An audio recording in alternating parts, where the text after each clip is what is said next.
తాకట్లో ఉన్న మీ బంగారాన్ని విడిపించి ఆ రోజు ఆన్లైన్ ధరకే మేము కొంటాం. Sharma gold company. నమస్తే, welcome to I dream inside politics with కవిత.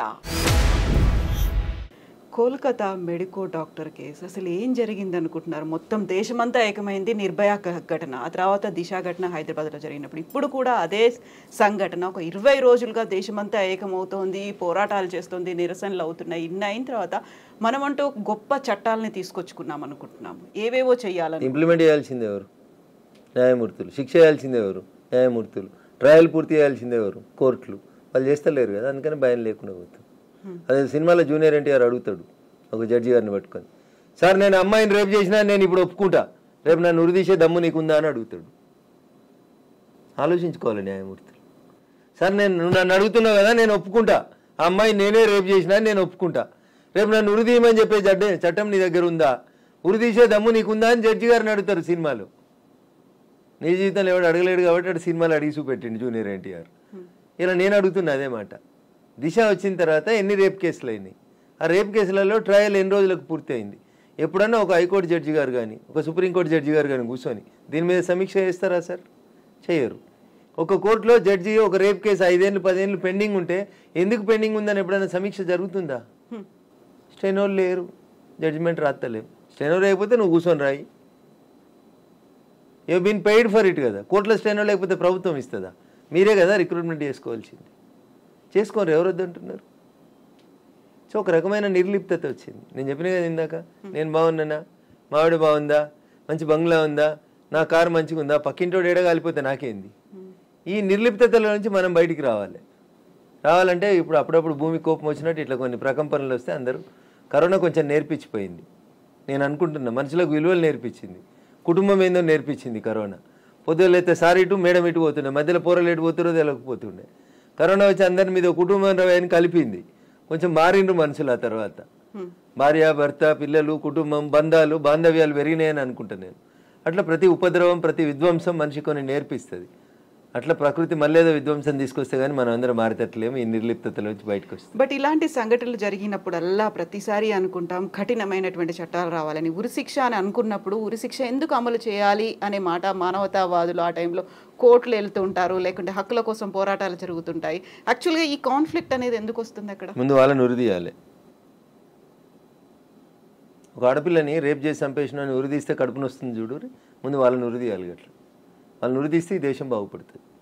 అట్లా ప్రతిసారి డిలే అయినప్పుడల్లా మాకు ఒక సజ్జనారు ఉంటే బాగుండేది అనే మాట ఇప్పుడు కోల్కతా నుంచి కూడా అదే మాట వినిపించింది కదా. సో అలాంటి ఆల్టర్నేట్స్ ఎప్పుడో ఒకసారి వచ్చేసి నేను దాని గురించి ఎక్కువ మాట్లాడినా అనుకోండి. అది మమతా బెనర్జీ ప్రభుత్వం, టీఎంసీ ప్రభుత్వం, వీళ్ళు బీజేపీ వాళ్ళు, రఘునందన్ బీజేపీ ఎంపీ కాబట్టి అక్కడ గెలవలేదు కాబట్టి మమతా బెనర్జీని బదనాం చేసేందుకు మాట్లాడుతున్నారు అంటారు కవిత గారు. నేను వాస్తవంగా మీరే అన్నారు అట్లా అక్కడ మాకో సజ్జనారు ఉంటే మంచిగా ఉంటుండే అని. ఎవరు ఆపిరు మరి? ఎంత దారుణం అంటాడా మీరు? అన్ని ఎవిడెన్సెస్ని క్లోజ్ చేసిండు ప్రిన్సిపల్. సాక్ష్యాలు ఆధారాలు అన్ని పోతే కూడా ఎఫ్ఐఆర్ లేదు, పోస్ట్ మార్టం అయిపోతే కూడా ఎఫ్ఐఆర్ లేదు.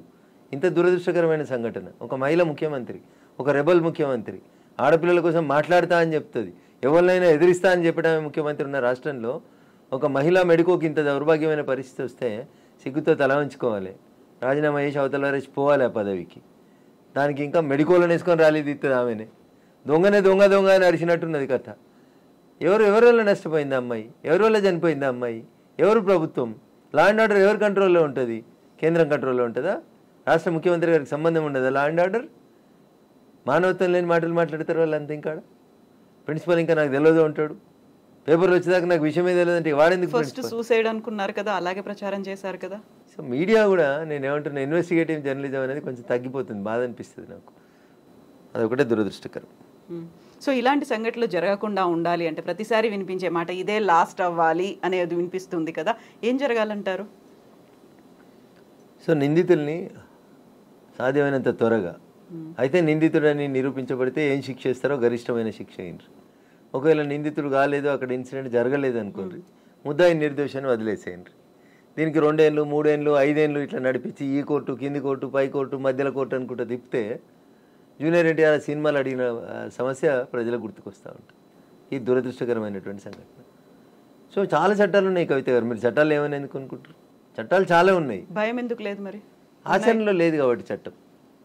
ఏమవుతుంది లేని మస్తు మంది వకీలు ఉన్నారు, బెయిల్ తెస్తారు, ఇది ఏమైనా శిక్ష పడేది ఉందా, ఇప్పుడుందా అప్పుడుందా, ఇంకో 10 ఏళ్ళు అవుతుంది కదా అప్పుడు చూసుకుందాం అనుకునేటువంటి మొండితనం ప్రజలలో డెవలప్ అవుతుంది, which is very unfortunate for the society.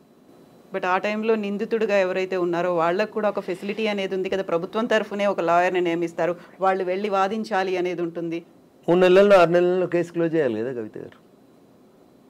మన దేశ ఇన్వెస్టిగేటివ్ ఏజెన్సీలో ఉన్న ప్రాబ్లం ఏంటంటే, రోడ్డు మీద యాక్సిడెంట్ అయిందంటే అదే ఎస్ఐ పోతాడు, అక్కడ మర్డర్ అయిందంటే అదే ఎస్ఐ పోతాడు, ఆఖరికి మినిస్టర్ బందోబస్తు ఉందంటే వీళ్ళిద్దరిని ఇడిచిపెడతాడు, ఆ శవాన్ని ఆడ ఈ శవాన్ని ఈడ వదిలేసి ఈయన మినిస్టర్ బందోబస్తు పోతాడు.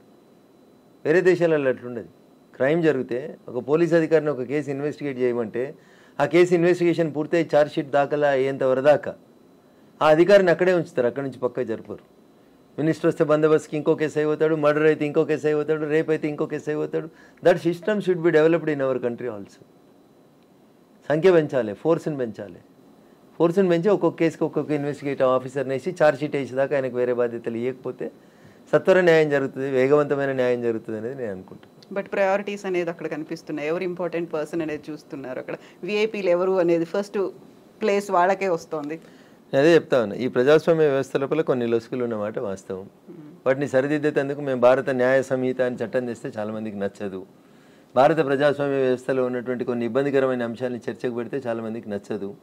ఒక దేశానికి ఒకటే ప్రధానమంత్రి ఉండాలి, ఒకటే రాజ్యాంగం ఉండాలి, ఒకటే జెండా ఉండాలంటే 70 ఏళ్ళు పాలించిన వాళ్ళకి నచ్చలే. మేము వచ్చి తొలగిస్తే దానికి మతం రంగును రుద్దుతారు.